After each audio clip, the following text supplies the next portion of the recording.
abordagem curricular High Scope nasceu nos anos 60 nos Estados Unidos, na cidade de Ypsilanti, em Michigan. A proposta é focada na organização do espaço como parceiro no processo de educação e na interação entre o professor e a criança como um estímulo na aprendizagem dos pequenos. Em High Scope, há uma maior valorização nas rotinas diárias das atividades e do registro para avaliação da criança. No centro da proposta curricular está a aprendizagem pela ação, ideia defendida no início do século passado pelo filósofo norte-americano John Dewey. Este programa ilustra a rotina diária, parte do currículo High Scope.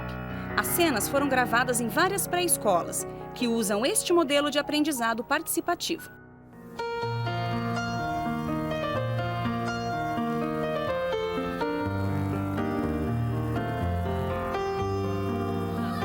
Sue is out today. We have some special visitors. When we look at the message board, we can find out who they are. You're going to take them to the block area and pretend. I want to use the blocks to make a car. It's getting... Oh! You were putting your head on the pillows. One for you and one for Madeline. Was it a quiet morning this morning for you?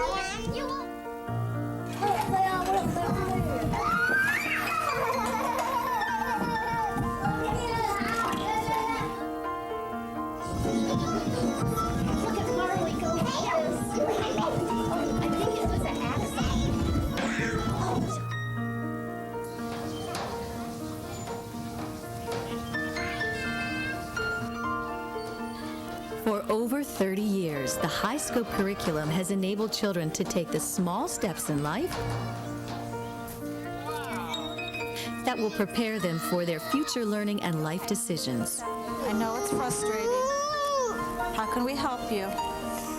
Every day, in countries around the world, children in high scope settings discover strengths within themselves, developing initiative within a supportive social context. Tape. From the moment they arrive until the end of their day, children are active, engaged learners supported by adults. High Scope's curriculum values and commitment to the ingredients of active participatory learning shape the process of the daily routine and each of its components. A balance of individual, small group, and large group activities, as well as a plan, do, review sequence unique to the High Scope curriculum. Planning. And then what? Then we have work time. My idea is Easel. Transitions between activities also provide learning opportunities. It Must be easel. It's time for planning. Following a consistent daily routine gives children the sense of security they need to make choices, take risks, and become active learners. A regular daily schedule also helps them to develop important concepts about time and sequence. You need to get yourself ready for your nap. The parts of the day may vary somewhat from one program to another. For example, full-day programs may include nap time and repeat some components of the routine. Greeting time is now finished, and we're going to go do our planning time at the planning tables. It's planning time. The daily routine may also be used in any order depending on the needs of the particular setting, though the individual segments of plan, do, review, also called planning time, work time, and recall time, always occur in sequence. Cleanup takes place between work and recall. So now we're at work time. Let's join children in various high scope settings as they begin their daily routine.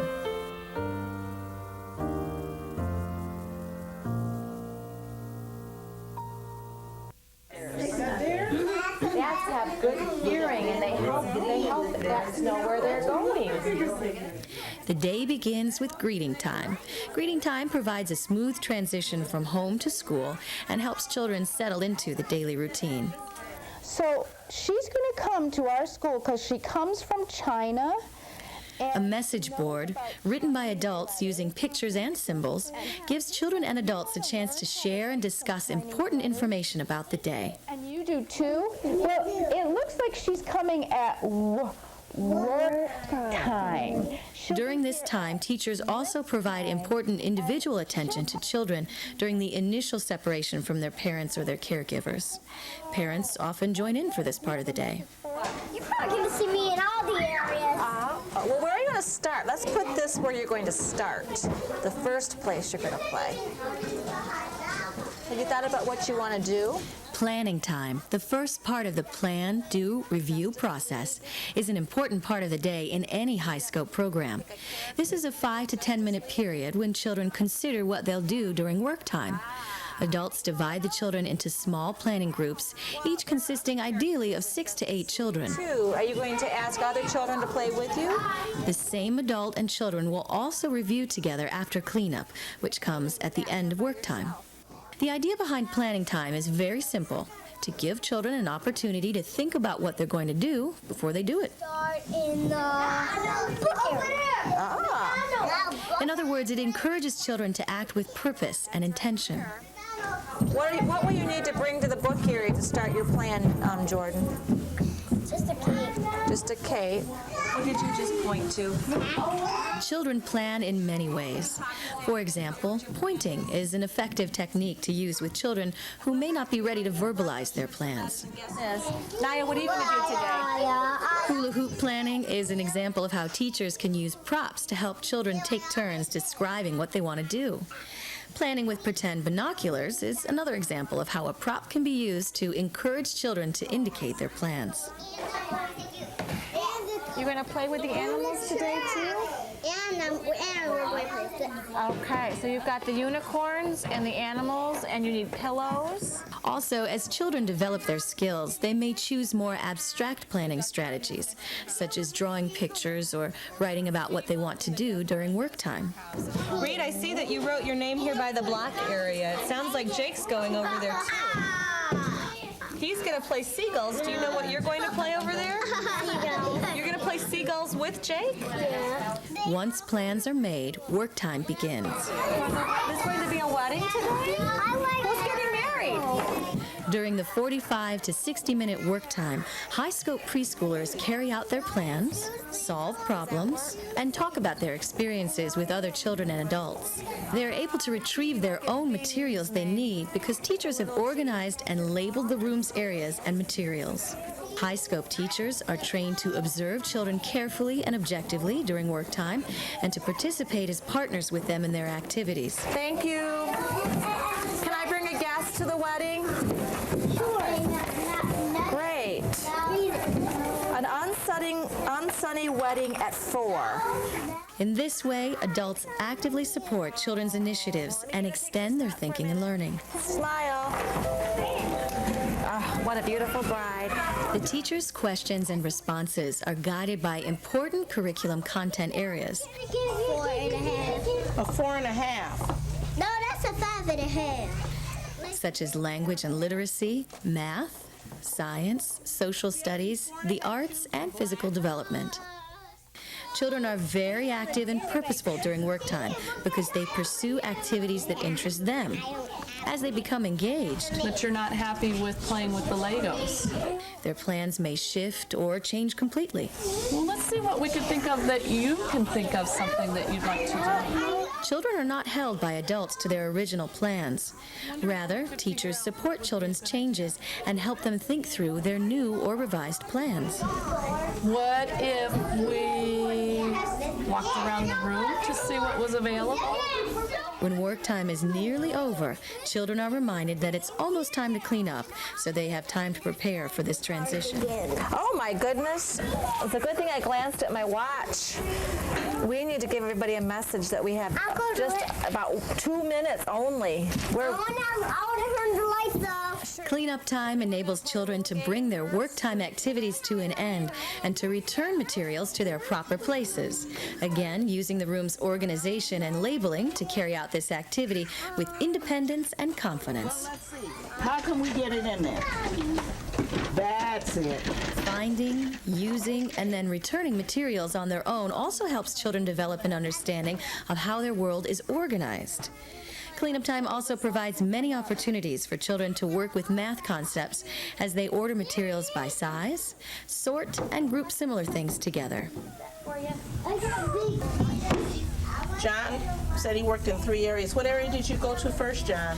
During recall time, children return to the same group they planned with to talk about their work time experiences and observations. I also noticed some other people were out in the house area and the table toy area.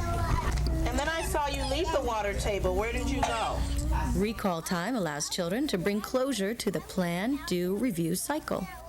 I went in the store first, then I went in the water table. Then you went in the water table? And you move it up and down. Where did you make those? In what area did you make them? I see what... By recalling sequences of events, putting their experiences into words, and thinking about problems encountered and solved, children build on the learning that occurs during work time. How did you solve your problem at work time? I told David? No fighting. So that's how you solved your problem, right? Okay. Adults continue to observe and interact with individual children during recall time and use open-ended questions as a tool for helping children reflect on what they've done. You were putting your head on the pillows. One for you and one for Madeline. There are many effective ways to encourage recall.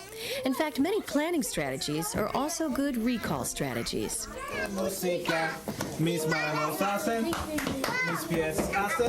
To guarantee that all children, even those who choose to play alone at work time, have opportunities for social interaction, High Scope also builds various group activities into the daily routine. In the High Scope preschool routine, large group time brings children and adults together, establishing a sense of community. You can do whatever you want with your bodies while you're waiting. During this time, children engage in a variety of activities, which may include songs, stories, music, and movement experiences. He had 10,000 men. Or group games suggested either by an adult or a child. Children have many opportunities to make choices and play the role of leader. Spider anyway. Here we go. Little Miss Muffet sat on a tuffet, eating her curds and whey. Along came a spider and sat down beside her and frightened Miss Muffet away. I have paper tubes for everybody, okay? Yo tengo para todos. Aquí le voy a dar a ti. At small group time, teachers set the stage for a specific learning experience or set of experiences. Each adult introduces an activity with a special learning focus, such as math, science, art, or literacy. I fixed it. That one is fixed. Okay, well, gee, which one do you think we should put on this one? Big one. A big one? Okay, that one? While the teachers supply interesting materials and pose a question or a problem for children to investigate and explore, the children are encouraged to use the materials in their own way, exploring, creating, and experimenting. What do you think, Madeline? This opens the door to spontaneity and creativity as children discover relationships and make choices and decisions. Generally, working with individual sets of materials, the children talk freely with one another and with their teacher about what they are discovering and experiencing. The adult is actively involved with the children, asking open-ended questions, supporting children's work, and drawing attention to important concepts. Look at how many white ones you put in a row. I've seen you do this kind of puzzle over in the book area, and I was wondering if you have any suggestions for Carlos. Adults also refer children to one another to share ideas and get help solving problems. She said, hold your hand very still. Don't move your hand. No, just hold your hand very still. Teachers plan many different types of small group activities. And the last letter in Taj's name? J. For example, children can work with letters and numbers, J. That's the J. experiment with shapes and patterns, explore attributes such as texture and smell, and work with different art media. Look, and you have another rainbow in that one. As small group time comes to a close, children help sort and put away materials and prepare for the next activity in the daily routine. When you're finished, make sure that you're putting your tools. Find the hammer. Yeah, you can take that one home. There's your N again for Ashlyn. During the course of the day, eating and resting times provide additional opportunities for sharing and learning. At snack or mealtime, children do more than just eat. They engage in meaningful and satisfying social interactions. The A for Allie. Children and adults eat together, family style, creating a community. Is that enough? They enjoy conversations about their ideas and experiences in the classroom and at home. Was it on top of the cake or inside of the cake?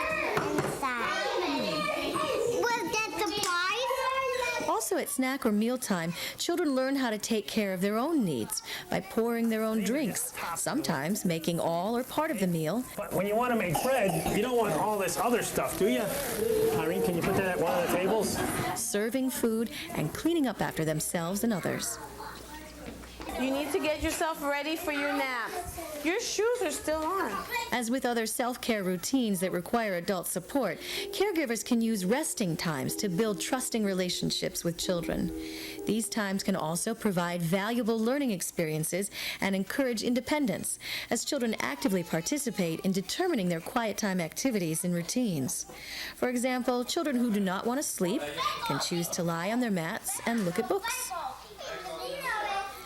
High-scope early childhood programs often end the day with outside time, so children are dressed when family members and caregivers arrive. Similarly, some programs begin with outside time, since children are already dressed to be outdoors. Both approaches minimize the number and length of transitions. During outside time, children are physically active, running, jumping, climbing, riding. Using their large muscles and loud voices is an important part of young children's development. It's going to go above your head. Show me. Teachers continue their active involvement with the children, joining in their vigorous play or quiet investigation of nature. After the children have had a busy day at a high-scope program, parents and other caregivers arrive to pick them up. This is commonly a time when teachers and family members briefly share events of the day. But you could tell your mom and dad about it, and you could show it to them. Why? And children are often eager to show and tell their parents what they've been doing. Isn't that needless still? And you can make it. It's going back in now. It might be coming out. The worm. A lot of dogs, a lot of cat play today. After the children leave, the teachers meet to plan for the next day's session based on their shared observations of individual children, their small groups, and the class as a whole. They also share notes they have jotted down throughout the day while interacting with children and observing their activities and behaviors. Maybe I'll have them act out their recall. This team teaching approach enables the adults to communicate effectively and consistently with each other, to keep track of each child's development, and to continually revise activities and materials according to the needs and interests of the children. And they can choose which they would want to be, and we can have a story about dogs and cats. In the next part of this program, you will hear teachers from one high-scope setting describe their experience implementing the high-scope daily routine and demonstrate strategies for supportive, active learning throughout the day. What we do is greeting time, and that helps the children from the transition from home into the classroom. And this is done every day. Every day you have to welcome the children into the environment, and it seems to help them. We don't have any, we haven't had any separation anxiety of any sort so far this semester. And I think because of greeting time, children were able to make that transition. And what we do is sometimes we have books in the middle of the square where children know that they can help themselves to a book. And